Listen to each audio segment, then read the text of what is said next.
नमस्कार मित्रों, मैं प्रवीण दीक्षित आपका स्वागत करता हूँ अपने चैनल जीवन संधान में। जैसा कि आपको विदित है कि हम लोग चर्चा कर रहे हैं देव अपराध क्षमापन स्तोत्र।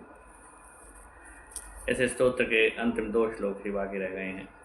मेरी योजना थी कि मैं नवमी के दिन इस स्तोत्र को समाप्त करूँगा, लेकिन कुछ श्लोक मुझे इतने अच्छे लगे कि वो मैंने एक साथ ले लिए, जिससे यह स्तोत्र जो है आज के दिन यानी कि अष्टमी के दिन समाप्त हो रहा है।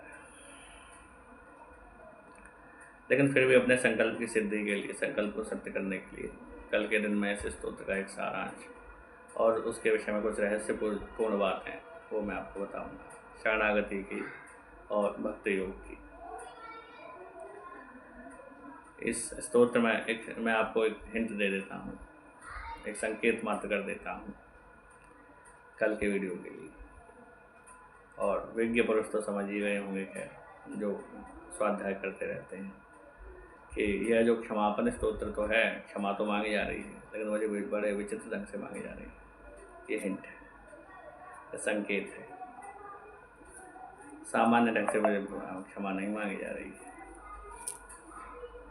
तो अंतिम जो 2 श्लोक बचे हुए हैं उसको हम आज ले लेते हैं, उन श्लोकों को, और कल हम सारांश प्रस्तुत करेंगे। तो श्लोक इस प्रकार है। जगदम्ब विचित्रमत्र किं परिपूर्णा करुणास्ति चेन्मयि, अपराध परंपरावृतं नहि माता समुपेक्षते सुतम्। जगदम्ब के विचित्रमत्र किं परिपूर्णा करुणास्ति चेन्मयि। हे माता, यदि आपकी मुझ पर परिपूर्ण कृपा है, परिपूर्ण करुणा है, तो इसमें आश्चर्य की क्या बात है? इसमें आश्चर्य की कोई बात नहीं है। यदि आप मुझ पर पूरी कृपा करती हैं और अपराध परंपरावृतम, और जिसको अपराध करने की आदत पड़ गई हो, ऐसा पुत्र जो इतना सठ है, इतना हठी है कि वो अपराध ही करता रहता है, उस पर भी आप यदि अपनी पूरी कृपा, पूरी करुणा बरसा रही हैं, तो इसमें कोई आश्चर्य नहीं है। क्यों? क्योंकि वास्तव में जो माता है, करुणामयी माता है, वो अपने अपराध परंपरा, हठी से हठी और सठ से सठ पुत्र को भी नहीं त्यागती है।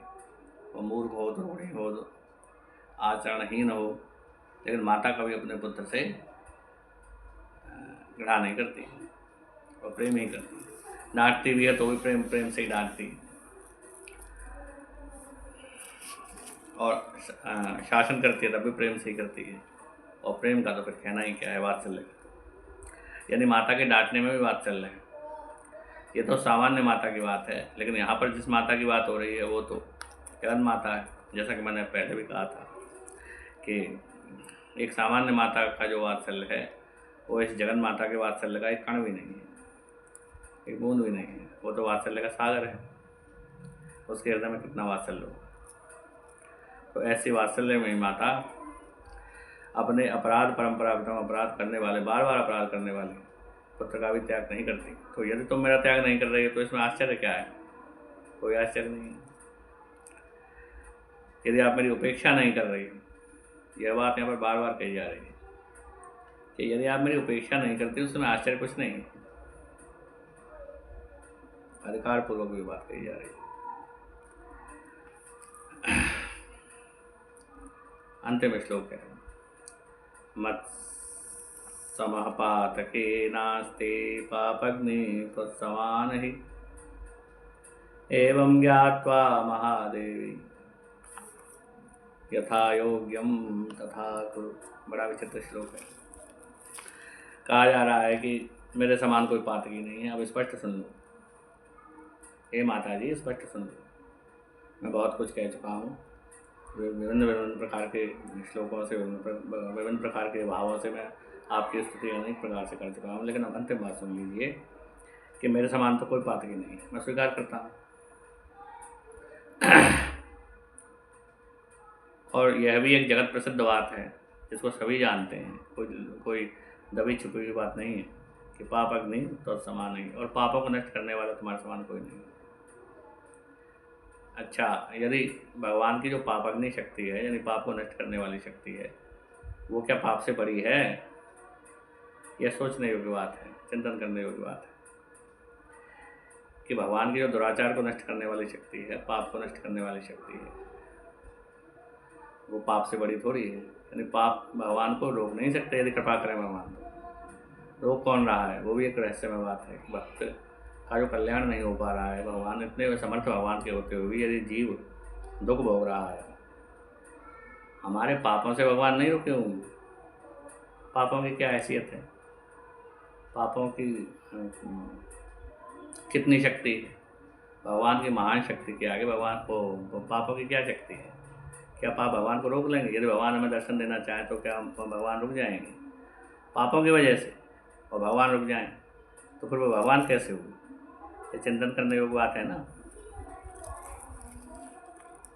ये रहस्यमय बात है।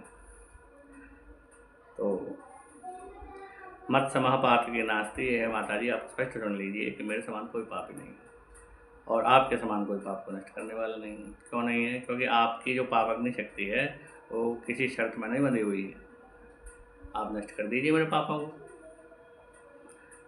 लेकिन ऐसा स्पष्ट नहीं कह रहे हैं, अलंकारपूर्ण भाषा में कह रहे हैं। क्या कह रहे हैं आचार्य कि एवं ज्ञात्वा महादेवी, ऐसा समझकर, ऐसा जानकर, हे माता जी, हे महादेवी, यथा योग्यम तथा कुरु,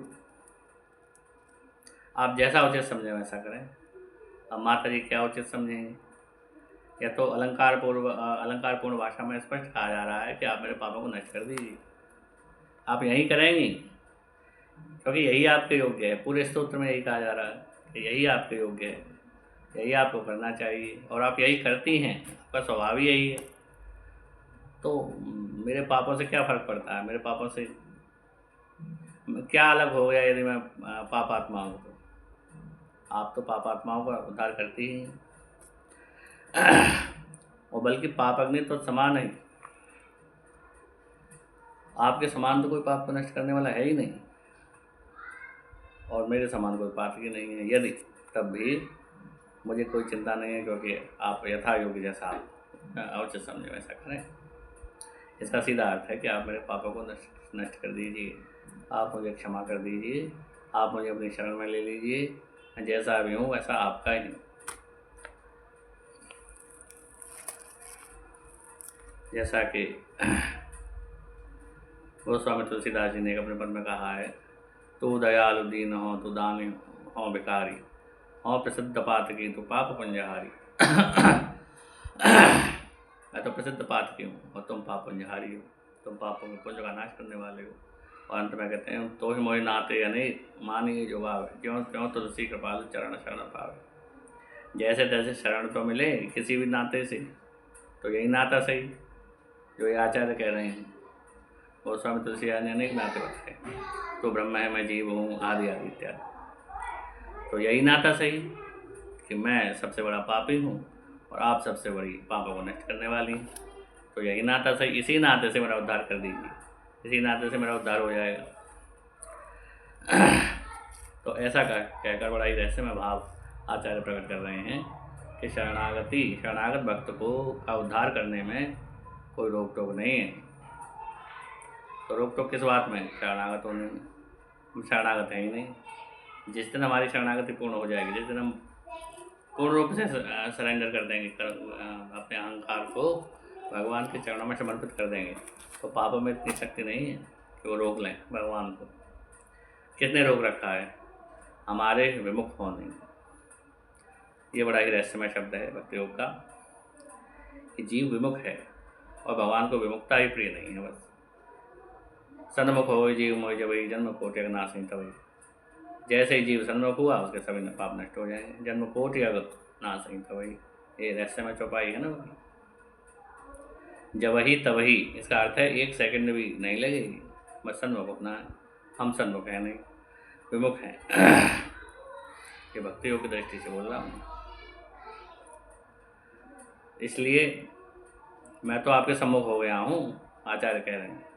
तो अब आप देख लीजिए मेरे समान कोई पाप हाँ, पापी नहीं है और आपके समान कोई पापों को नष्ट करने वाला नहीं है, इसलिए आप मेरा उद्धार करें। तो आज के लिए इतना ही। अपने संकल्प की पूर्ति के लिए कल मैं एक और वीडियो इस सीरीज़ में डालूँगा, श्रृंखला में, जिसमें मैं इस पूरे स्तोत्र का सारांश और कुछ रहस्यमय बात शरणागति और प्रार्थना की। ये प्रार्थना भी बड़ी विचित्र है, मैं बार बार इसलिए दे रहा हूँ कि आप, हो सकता है आप समझ भी गए कि ये प्रार्थना भी बड़ी अधिकारपूर्ण प्रार्थना है। इसमें क्षमा तो मांगी गई है, पर बड़ी विचित्र ढंग से मांगी गई है। जीव का ब्रह्म पर पूरा अधिकार, जीव का भगवान पर पूरा अधिकार, अपना पूरा अधिकार जताते हुए, जैसे कोई बच्चा मचलने लग जाए।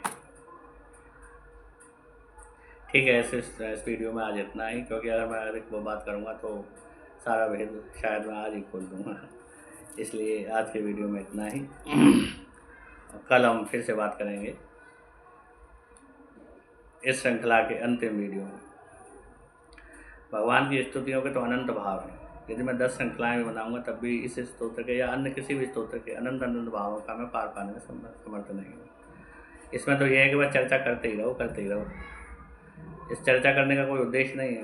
इस चर्चा का कोई अंत है ही नहीं। दरअसल हम भगवान के हरि अनंत हरि कथा अनंता, भगवान के जो स्तोत्र हैं आचार्यों के बनाए हुए, उनके अनंत भाव बस हम चर्चा करते रहें और भगवान से जुड़े रहें, इसी में आनंद है। तो आज के वीडियो में इतना ही। धन्यवाद।